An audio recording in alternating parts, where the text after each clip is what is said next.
Hello and welcome to On Point. I'm Natasha Arango.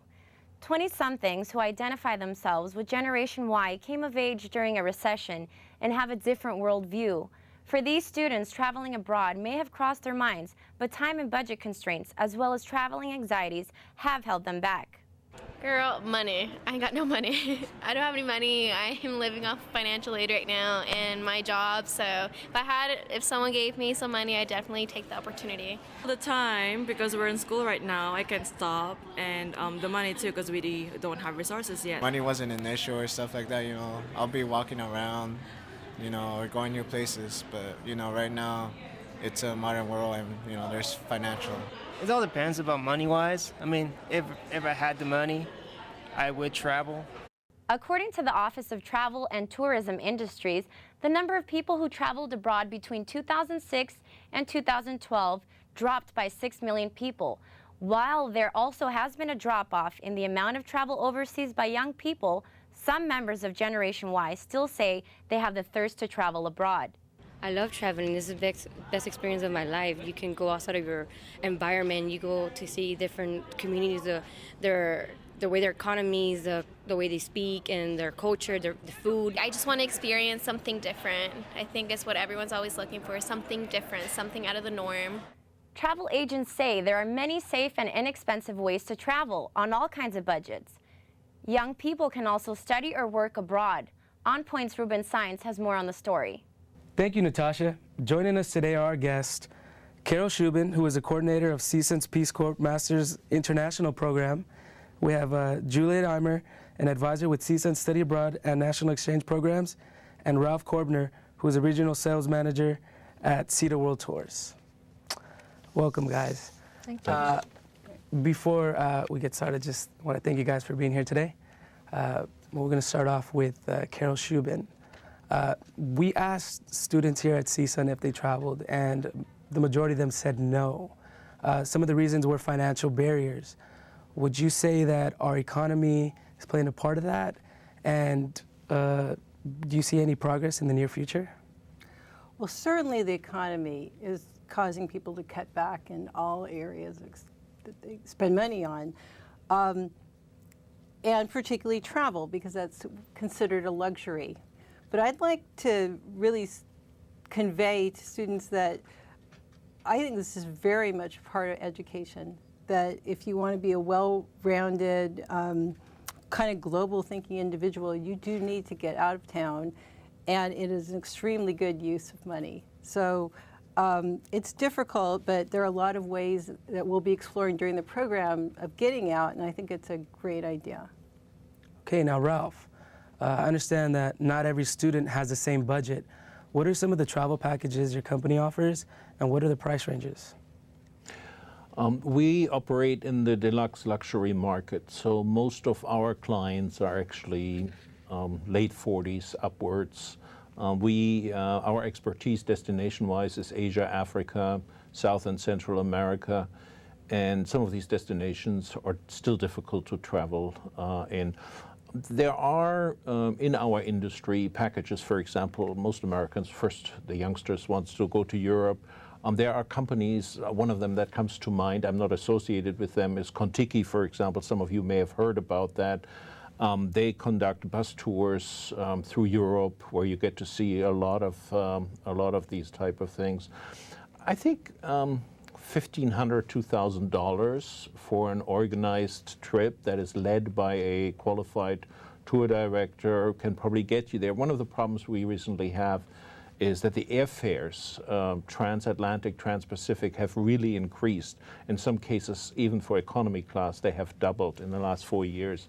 So this is not easy even for normal earners to digest. Okay, thank you. And Juliet, studying abroad sounds really fun, and studying in another country, but it also sounds really expensive. How can a student with tight pockets afford this? Well, the great thing is for Cal State students, all Cal State students, not just Cal State Northridge, but there is a CSU program where they still pay their tuition to their home school and they still get their financial aid if they're eligible. So a lot of students do come to me and say, oh, I can't possibly afford to study abroad. My answer to that is you can't afford not to. Okay, back to you, Carol. Now, there are students out there who don't have money but refuse to backpack. They want the luxury travel experience. Would you consider it wise for them to take out a loan in this economy? I guess I would feel like taking out a loan is a very much of a personal decision.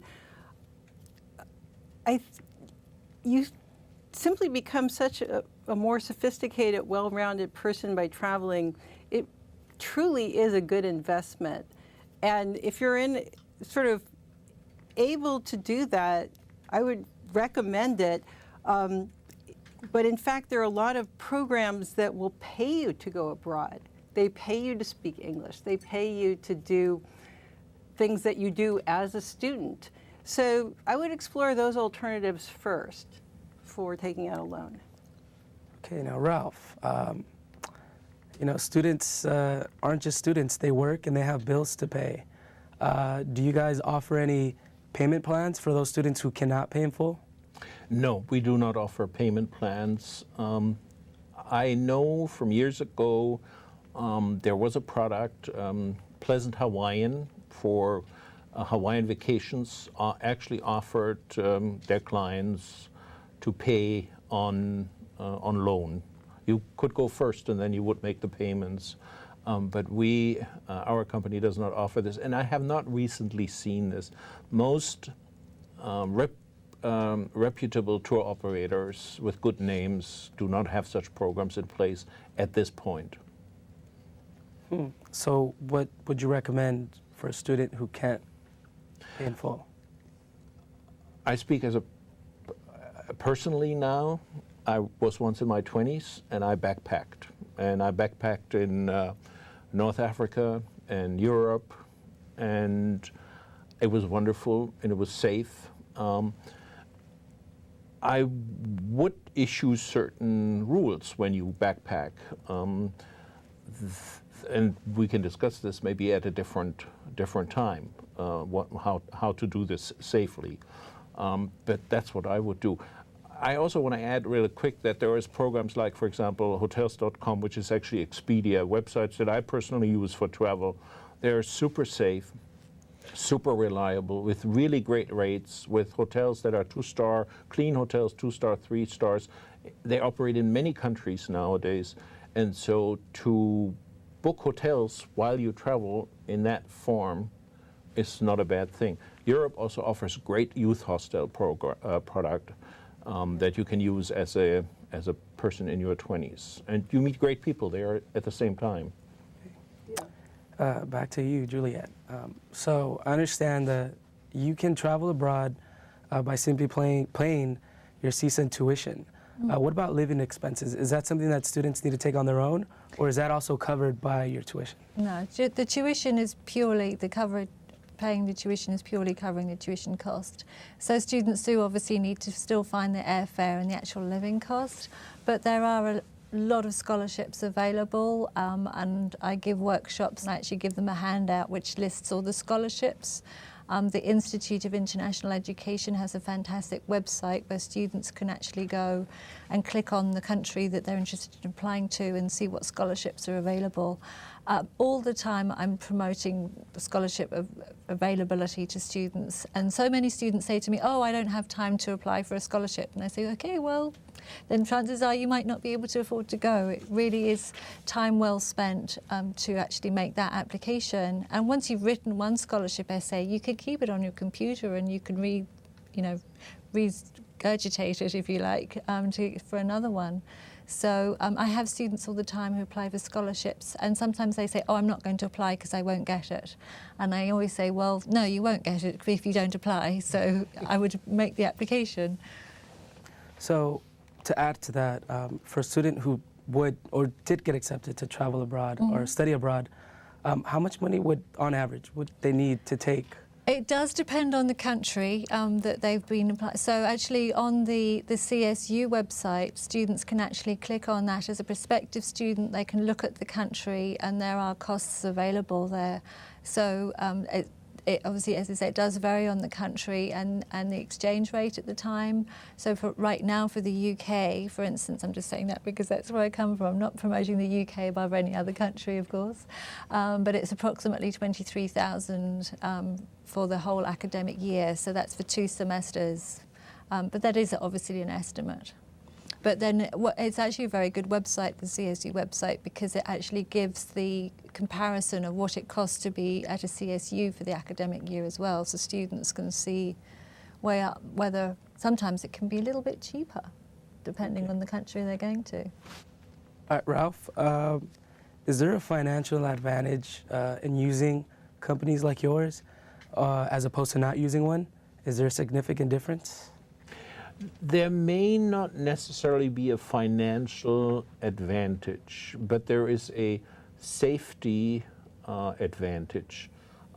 You are not necessarily paying less by doing it directly, but you could potentially get in trouble much quicker if you do it directly, because I am speaking about countries like China, India, Myanmar, which has become very popular recently, various African locations. And these are not as easily navigable as Europe, Western Europe is.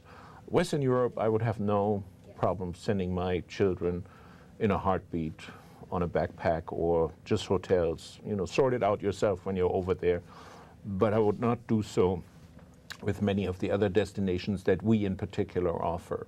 So the advantage is not always a financial, the advantage is a matter of safety and security for the Western traveler.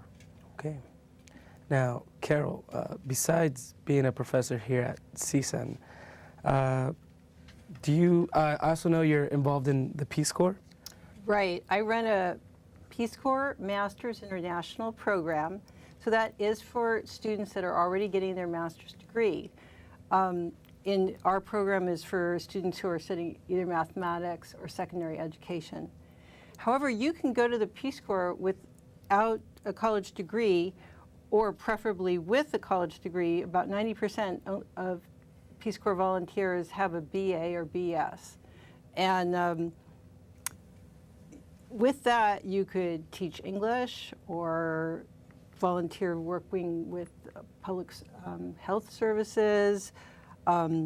If you are youth development programs, environmental programs, sustainability programs, there's quite a number of avenues open. So can students use the Peace Corps as an alternative way to travel? Yeah, and I would just so strongly recommend it because you have an experience that is a little bit protected. I mean, Peace Corps is a real agency, and so there are country directors, and they know where you are. But you are really working, and you are really on your own. You have a task. This is your class, or this is the group of people you're serving, with giving inoculations or whatever you're doing. And you make money.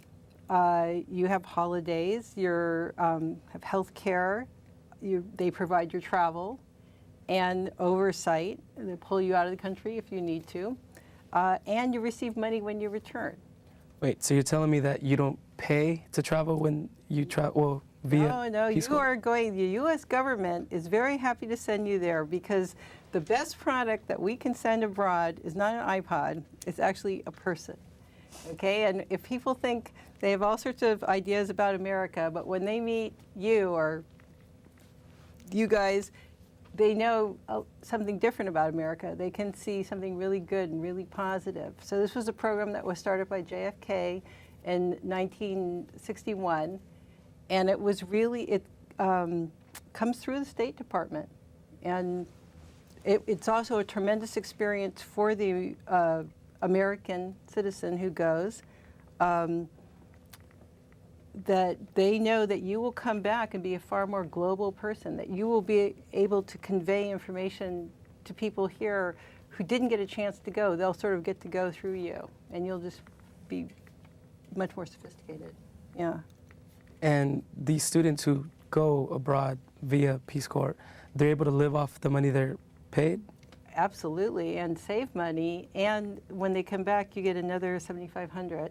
And it will also forgive certain student loans, and you don't have to pay back if you had taken out student loans, they are not due while you're in service. They help you get a job when you return. You have a non-competitive bid for a federal government job. There are tremendously strong economic reasons for going to the Peace Corps. Plus, it just sounds great. Can I actually add something to this? I think it is based on own experience, job security, which we always talk about. When you are able to operate in several cultural environments, hopefully even several languages, you have now left possibly 50, 70, 90% of the applicants for a specific job later behind you. You're actually part of that 10% that large companies, multinationals, for example, really want to look at. So to me, educating yourself in 2 or 3 global destinations is actually job security. It's as simple as that. And the generation that is now in their 20s will need this because they're competing against Chinese, Indians. They're not just competing against each other anymore. So that's how I look at it. Sorry to butt in. No, I completely agree that it's absolutely something you do for yourself. It's not that you go because you feel sorry for these people. It's because what you're going to learn, but hopefully they will get something from you too, okay? Yeah. Now, all of these programs sound amazing, but I want to know, Juliet, are there certain qualifications or prerequisites before you can study abroad? Do you need a certain amount of units, maybe a certain GPA? Yeah, for the CSU Study Abroad program, most countries require 2.7 GPA, and some require a 3, depending on that. Those countries are more competitive, and it's actually the country themselves that sets that requirement. But every other country requires a 2.75 GPA. Some have prerequisites. So, for instance, they might suggest you have 1 semester of the language already, but they're really easily accessible. That's why I really love it when freshmen come and see me. They know there's a myth going around that students study abroad in their junior year. That can be true, but in order to go in their junior year, they need to get prepared in advance. They need to know what prerequisites are required so that they're ready to go in their junior year. Time and time again, I have students who come and see me and say, I'm a junior, I want to study abroad. And I think, well, that's a shame, because you should be there now. If you'd come to see me when you were a freshman or a sophomore, you could be there now. So, could I mention that I teach a U100 or a Science 100 class, and we bring it up in every class because the time to think about it is as a freshman, and then you apply as a sophomore and you're ready to go as a junior. Yeah. I give a lot of classroom presentations at U100 classes. I gave about 50 last fall, so exactly right. I just planting the seed of letting them know that because you told me yourself, Ruben, you hadn't heard of the study abroad program. Yeah, so. About that, actually. I'm going to cut you off. I transferred here from a junior college, so I didn't have a chance to hear that. And I'm sure there's other students like me. Right. What would you say to a junior or maybe even a senior who wanted to travel or study abroad? Well, Peace Corps is mostly for people who did graduate. So I would say it's nice if you can go because it's a different experience to be a student abroad. And by the way, I was a student abroad, and I was in Ireland, and that was a great experience back in the olden days. But it's also great to go once you've graduated, and that you're not studying, now you're working. So just different ways to go. Definitely. And sorry, I was just going to say, it's a shame that I don't know which community college you went to, but I try and promote this to student outreach all the time. Students transferring to CSUN do not need to spend a semester at CSUN before going. I have students who've applied now, who are a student, for instance, who's at Santa Monica. She is eligible to apply straight for the CSU program. If she gets accepted to the program, she'll be going straight to, I forget which country she's applied to, but you don't need to spend a semester. So a lot of students transfer here saying, oh, now I want to study abroad. And as I said, again, those students could be gone straight from community college. And there aren't any restrictions on your major? Is there? There are some restrictions on major, yeah. So only certain majors are offered in certain countries through the CSU program, but there are a ton of study abroad programs out there. So whereas a student's major is not offered in the country that the CSU offers, then I find ways of connecting them with other programs. So that works really well too. Now, I also know that you're involved in the National Student Exchange programs. Correct. How does this differ from studying abroad, the other program? The National Student Exchange Program is national, so it's one of 190 schools within the US, but also US territories. So as I mentioned before, I give workshops in the full semester, 3 a week usually. And so I talk about both those programs, and a lot of students say, oh, I want to study abroad because they think they want to study abroad, which is great. The CSU program is 1 academic year. Whereas National Student Exchange, students can go for 1 or 2 semesters, so that is their choice. So quite often with the freshmen, for instance, they think, oh, I've never been out of California, I can't go to Spain for an academic year, but they could apply to a program, you know, in New Mexico or Oregon or somewhere where they feel a bit closer to home, so they've got still the security blanket, if you like, of being in the United States, but then they get a taste of that, and then they can actually apply to study abroad in their junior year later on. And the expenses are the same? They can vary again. So National Student Exchange may offer 2 payment plans. One where they would pay tuition to CSUN still, to Cal State Northridge, and still get financial aid if they're eligible, or they may go on Plan A, which is paying the host institution and getting financial aid if they're eligible, and they may even be cheaper than CSUN. So there are definitely affordable options. And quite often, I mean, I had a student who came to see me this afternoon, and he said, oh, well, I've got family in New Jersey. So I said, well, great, there you are. You don't have to pay for housing. So, you know, it can wonderful reasons. And as Carol was saying before, either of the National Student Exchange or Study Abroad look fantastic on the student's resume, just to have that competitive edge. I think I can honestly say I wouldn't have the job I've got right now if I hadn't studied abroad, because I actually came to Cal State Northridge to study abroad. So I can actually say that because I'd never heard of, you know, I wouldn't have known about the program. So that's why I love doing it, because it's promoting it, and I could have a ton of stories I could share with you about success rates of students who go and study abroad or do National Student Exchange. Just looks fantastic on their resume. Now, getting back to the Peace Corps, are there certain requirements you need to meet or prerequisites before you can join?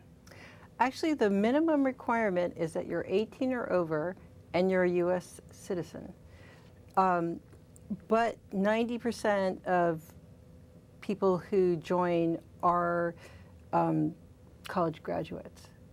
Okay, so if you have a vocation, if you have some skill, you don't have to be a college graduate. But they are looking for a large portion of Peace Corps is devoted to education, and so they want someone with a college degree. Is there a long screening process, or do you have to go through interviews? Because yes. when you're going to another country, I'm sure they're not just going to send anybody out there. That's right. So, okay, there is a price for this, which is you do have to fill out a pretty long application, and there are interviews, and you'll have to go through some medical screening. So it takes a while. So if you're interested in doing it, I suggest applying at least 6 months in advance. So yes, at least. I would do it in the fall, and if you're going to graduate, you do the fall of your senior year. As though you were applying to graduate school. It's a great thing, especially since the economy is rough. So take 2 years, learn a foreign language, have a great time, do something totally different that will improve your leadership skills, and come back and have this on your resume. Plus, you know, they'll help you find a job. Right. So it's the perfect time to go. Now, Juliet, I'm going to come back to you on the study abroad. When a student reaches his destination, are there restrictions on that student? Is he, you know, available? I mean, does he have the choice to travel maybe outside of that town or city he's studying in? Definitely, yeah. I mean, it is, you know, I always emphasize it's a study abroad program, so they are there to study. Students earn 15 units per semester of residence credit. So it's as if they were at Cal State Northridge or any other CSU. But they do, the great thing about it, I mean, again, students ask me all the time, well, can I go home for Thanksgiving? Can I go home for Christmas? And I say, well, sure, if you've got the money to, you know, fly backwards and forwards, that's fine. But of course they don't, because they have that vacation time to go travelling, and they go travelling a lot. They go to a lot of different countries. So I think the most I've heard of a student going to is 14 countries, which is pretty good. Pretty good. Now, I'm going to ask all three of you guys a question, and I want you guys to answer it separately. Now, traveling is safe, it's inexpensive, as I'm hearing, and it's very educational. What would you say to a family who's not sure if they want to travel or not, or send their student out, or send their child out? I guess all I could do is really encourage people to take the chance. Life has uncertainties, but being here doesn't necessarily make you safe. Okay, there are lots of things can go wrong here, and lots of things can go wrong abroad, and lots of good things can happen here, and lots of good things can happen abroad. I just think that missing knowing that there really isn't something out there is a huge loss. So, I would probably share some personal experience with them, because I've gone down that route of leaving home and going somewhere else. And I had no one here when I came to America. There was no family here, no friends. And it tests you to a certain extent. Psychologically, you learn a lot about yourself. It adds a lot to the personal psychological wealth that you acquire over a lifetime. I agree, it's not safer here. It's not safer over there. Do you have anything to add, Juliet? I totally agree with both guests, but I also would like to say there's Skype these days. So, you know, I mean, I have families all the time, mothers and fathers saying to me, oh, but you know, I'm going to miss them so much. I say, well, you will, but you can still see them. That's right. You can see them practically every day. Exactly. As much as you want to see them. And I've even had students who said to me, I had to put myself offline because my mother was Skyping me every other minute. You know, so more in contact. So they're communications these days. But I really think that, you know, it's so important that the students get a chance to go, and if the families can go and visit too, then even better. Yeah. I'd like to thank our guests for joining us today. Thank you for having us. Thank you very much. Thank you Pleasure to for be having here. us.